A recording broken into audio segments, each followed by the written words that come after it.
Chers paroissiens de Saint-Laurent, bonjour à tous. Nous nous retrouvons en ce 4e dimanche de Carême pour méditer un instant ensemble sur la parole de Dieu, puisque nous ne pouvons pas nous réunir, bien sûr, dans nos églises, mais nous essayons de nous mettre en communion avec Dieu et en communion les uns avec les autres à travers les réseaux sociaux. Donc, comme vous avez sur le site les textes du jour dans la cloche de Saint-Laurent, si jamais vous n'avez pas suivi la messe à la télévision ou si vous n'avez pas encore lu les lectures de ce dimanche, avant de partager l'homélie, il serait bien d'abord de lire les textes du jour. Donc éventuellement, pour ceux qui viennent maintenant sans avoir lu, on peut se retrouver tout à l'heure. Alors pour ceux qui ont déjà pris connaissance de la parole, nous pouvons nous arrêter un instant et en nous posant une première question: qui est aveugle? Ça peut nous provoquer. On peut se demander, puisque c'est l'évangile de l'aveugle né, on peut se demander, mais qui est aveugle? On a entendu dans le livre du prophète Samuel que Dieu a suscité le prophète pour aller trouver un habitant de Bethléem, Yessé, parce que Dieu avait décidé de choisir un roi parmi ses fils. Donc le prophète obéit, il se rend chez cet homme à Bethléem, et voilà qu'il veut voir ses fils afin de comprendre qui a été choisi comme roi. Donc comme on a entendu, Samuel a devant lui d'abord Eliab, haut de taille, de belle apparence, probablement le fils aîné, et aussitôt Samuel pense que c'est celui-là que Dieu a choisi, vu l'apparence qu'il peut avoir. Et puis pas du tout, Dieu lui dit non, c'est pas lui. Alors on passe au deuxième fils, et ainsi jusqu'au 7e fils. Mais aucun de ces fils n'est choisi par Dieu. Alors le père dit: ah oui, c'est vrai, il y a le 8e qui n'est même pas venu aujourd'hui, il est le plus jeune, il garde les troupeaux, mais bon, alors on va l'appeler. Et en effet, c'est sur lui que s'était posé le regard de Dieu. Alors ça nous fait comprendre que, bon, en fait, Samuel regardait, mais il ne voyait pas. Samuel avait un regard humain, alors que Dieu a un regard divin. Le choix de Dieu n'était pas celui que Samuel croyait. Dieu a dit aussi, dans le prophète Isaïe, « Mes vues ne sont pas les vôtres, mes chemins ne sont pas vos chemins. » Alors donc, une première considération, c'est que Samuel n'a pas vu. Et celui qui ne voit pas, il est aveugle. Une deuxième chose qu'on peut dire, c'est par rapport à l'Évangile. Qui est aveugle? C'est l'aveugle né, ou bien il y en a d'autres qui sont plus aveugles que lui? Avant de faire le miracle, Jésus dit à ses disciples qui sont avec lui: « Je suis la lumière du monde. » Et puis après, les pharisiens, malgré le miracle que Jésus accomplit pour l'aveugle né, disent « Cet homme-là n'est pas de Dieu. » Ils voient Jésus et pourtant, ils sont aveugles. Ils auraient toutes les possibilités de comprendre que c'est le Fils de Dieu, le Messie, qui est devant eux, mais ils sont aveuglés, peut-être par l'orgueil, peut-être par beaucoup de choses qui leur rendent impossible la vue de Dieu sur les autres et sur les situations. D'ailleurs, Jésus a dit: « Malheureux êtes-vous, pharisiens aveugles, qui conduisez le peuple de Dieu sur des chemins sans retour. » Donc, les pharisiens n'ont pas vu. Samuel n'a pas vu, bien qu'il était un prophète. Les pharisiens n'ont pas vu. Alors, qu'en est-il de nous?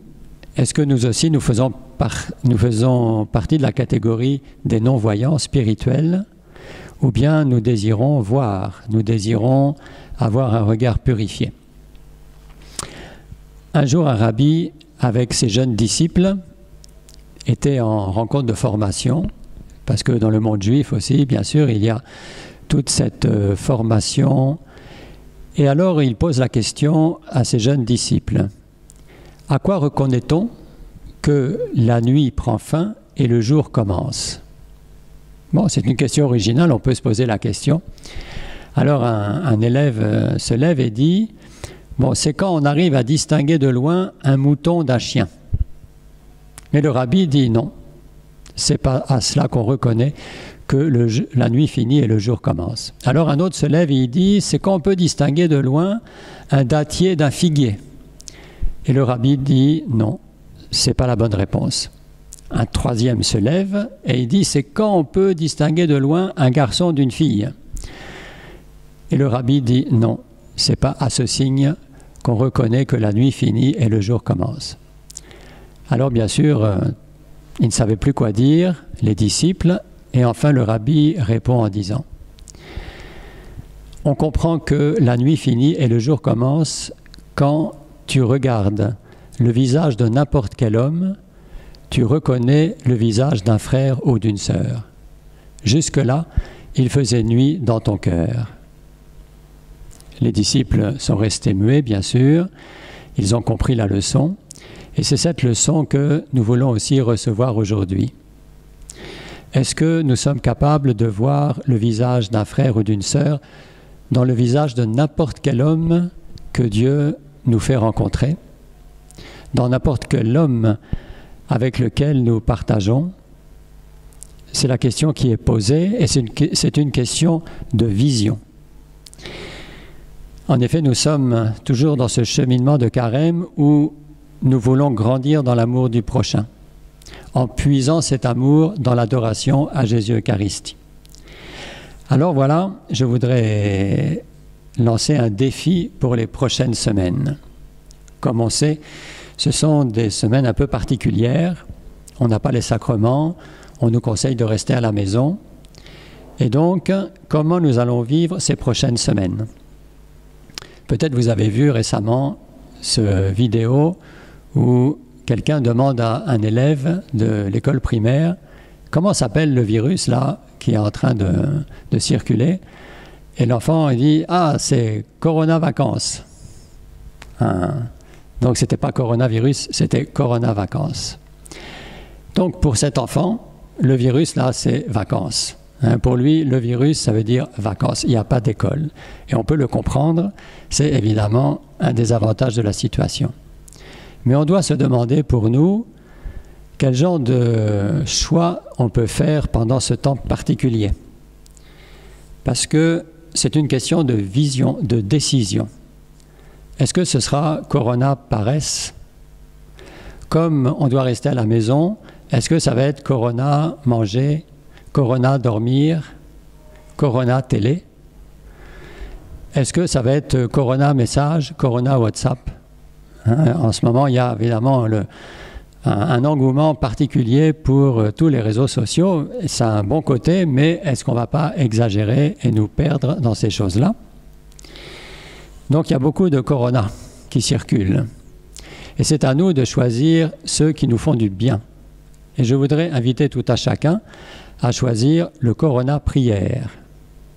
Parce que certainement, c'est ce qui va nous aider le plus à guérir, non pas de la maladie physique, mais en tout cas, elle va la contenir. C'est sûr que la prière est le meilleur antidote. Mais c'est aussi, voilà, le choix qu'on peut faire pour guérir des maladies du cœur, pour renouveler notre vie spirituelle. Je pense que si Dieu a permis cette situation nationale et mondiale, c'est parce qu'il a quelque chose à nous dire. C'est parce que peut-être le monde ne marchait pas dans la bonne direction. Donc tout d'un coup, le monde s'est arrêté. Peut-être c'est parce que le monde a besoin de changer de direction. Et vous savez que la conversion, c'est justement changer de direction. Alors, Corona prière. Ça peut être aussi Corona service, Corona partage. En tout cas, à chacun son Corona. Tu n'as qu'à choisir ton Corona pour vivre ton temps de carême dans des circonstances particulières, mais certainement c'est une occasion unique que Dieu te donne, que Dieu nous donne pour prendre la bonne direction, pour changer la qualité de notre vie. On a entendu tout à l'heure dans la deuxième lecture, « Conduisez-vous comme des enfants de lumière ». Car la lumière a pour fruit la bonté, la justice et la vérité. Donc c'est l'invitation, c'est le défi que Dieu nous met devant, que ce temps d'épreuve soit un temps de prière, un temps de lumière, parce que c'est en fonction des choix que l'on fera, un choix d'amour, un choix de partage, un choix de prière, un choix de communion avec les autres, et c'est cet amour-là qui nous ouvrira les yeux, parce que c'est l'amour qui ouvre les yeux, c'est l'amour qui nous permet de voir comme Dieu voit, c'est l'amour qui nous permet d'avoir le même regard du regard de Dieu sur le monde, sur les événements et sur les hommes, sur notre prochain. Alors, frères et sœurs, voilà, que la parole nous illumine, qu'elle nous guide sur ce chemin du carême, et puis qu'elle nous permette de vivre avec responsabilité, mais surtout dans la sainteté, ces temps particuliers que nous sommes appelés à vivre sous le regard de Dieu. Merci à tous pour tout effort qui est fait. Merci et bon dimanche et bonne semaine. Chers frères et sœurs, je rappelle que mercredi prochain, nous nous retrouverons pour un moment de méditation et nous voulons regarder ensemble ce que le pape a conseillé à la chrétienté, à tous les frères et sœurs catholiques du monde, pour mieux comprendre comment vivre ce temps sans messe et sans confession. Parce que le pape lui-même a rappelé justement qu'on peut recevoir la grâce de Dieu, bien sûr, même si, à cause de circonstances particulières, on est privé de ces sacrements. Déjà, vous trouverez dans le site des textes du pape à propos de la communion spirituelle et de la contrition, qui sont justement des canaux de grâce pour recevoir la vie de Dieu. Encore faut-il bien comprendre comment les bien vivre afin de pouvoir en bénéficier. Donc ce sera le sujet de notre méditation de mercredi. Et puis nous continuerons dans les prochains mercredis à regarder quelques aspects qui peuvent nous aider, comme par exemple la prière en famille, la prière à la maison, et ainsi d'autres aspects. Je rappelle également que tous les jours de 7h30 du matin jusqu'à 18h30, il y a l'exposition du Saint-Sacrement dans l'Église. Chacun peut venir adorer Jésus du matin au soir.